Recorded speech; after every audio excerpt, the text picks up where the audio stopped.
You know, I've tried my best. I gave this damn thing all the chances it could ever hope for. Surely after 3 months of the game being out, the 12 gauge auto isn't a disappointment anymore, right?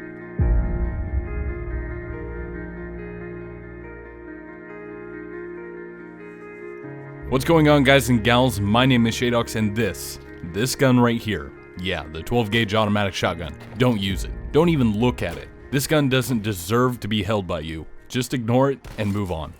And you're still here. It's okay. I'm not going to judge you if you want self-inflicted frustration and misery, but I warned you. Today on the Armory, we are taking a look at the 12 gauge automatic, showing you its strengths, weaknesses, and best setup for the weapon. Alright, so the 12G Auto is the first shotgun that you will unlock for the support at class rank 5. The Browning has a 5 shell capacity which can be upgraded to 7, a rate of fire of 138 rounds per minute which can be upgraded to 163, and the buckshot rounds have a total of 33 pellets, and each one does a max damage of 5 and a minimum of 2.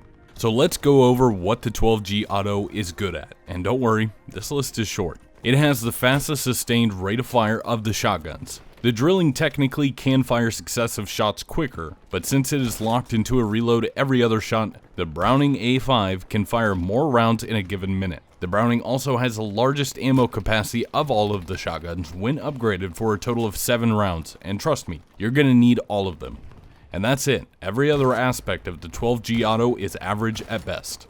Before we move on to the shortcomings of this weapon, let's take a look at what specializations you have with the 12 gauge automatic. Quicker load for 15% faster reload times, quick aim for 33% faster ADS time, heavy load to push the damage drop-off ranges out by 2 meters, slug to replace the buckshot with a single projectile, penetrating shot to allow buckshot to pass through multiple enemies and hit targets behind them, solid slug to increase the headshot damage of the slug by 25%, extended magazine for the additional 2 shells, and trigger job to increase the rate of fire to 163 rounds per minute.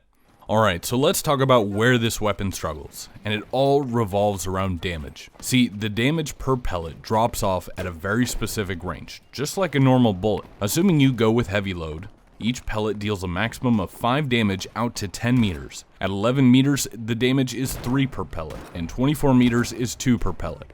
Now the buckshot shell for the 12 gauge contains 32 pellets. So you will need to land 65% of your pellets on target out to 10 meters to guarantee a one-hit kill. And once you pass that, there is no way to get a one-hit kill unless a majority of your pellets land in the head. This means that you go from an effective 0 time to kill to immediately over 400 milliseconds, which is slower than pretty much any other primary weapon that you will encounter in that range.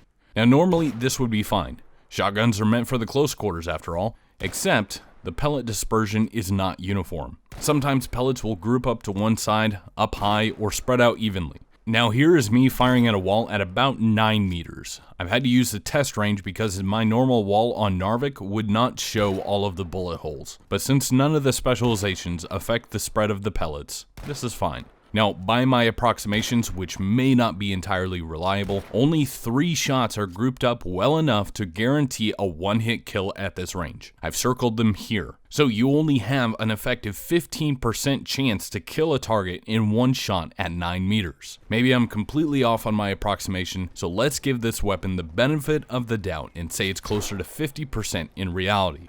Now add in all the real factors like moving targets, terrain, cover, and now you have a recipe for a frustrating experience. And this is only looking at the ideal situation for the weapon. The average engagement range in Battlefield based on past estimations by other members of the community is between 18 and 24 meters. That is the most likely range that you will find yourself getting into a gunfight. Not only will you be dealing with pathetic damage per bullet, but you will also have significantly reduced hit chance since the pellets spread out in a circle.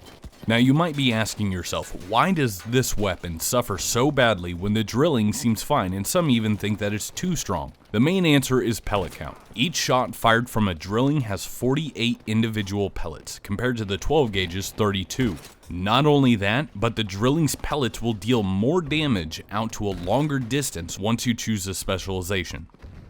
Long story short, if you want to use a shotgun, use the drilling. If you do intend to use this weapon, maybe you want it gold or you are just a glutton for punishment. How should you approach it? My honest opinion, use slugs. Go with quick aim, slugs, solid slugs, and extended magazine. At least with slugs, you can guarantee a one-hit kill with a body shot out to 8 meters, which is on par with the buckshot really, and this can one-shot headshot out to 25 meters. I'd recommend the rib sight as it stands out a little bit more and makes aiming a bit easier in my opinion. The extended mag will also give you 2 extra shots, which, trust me, will come in handy.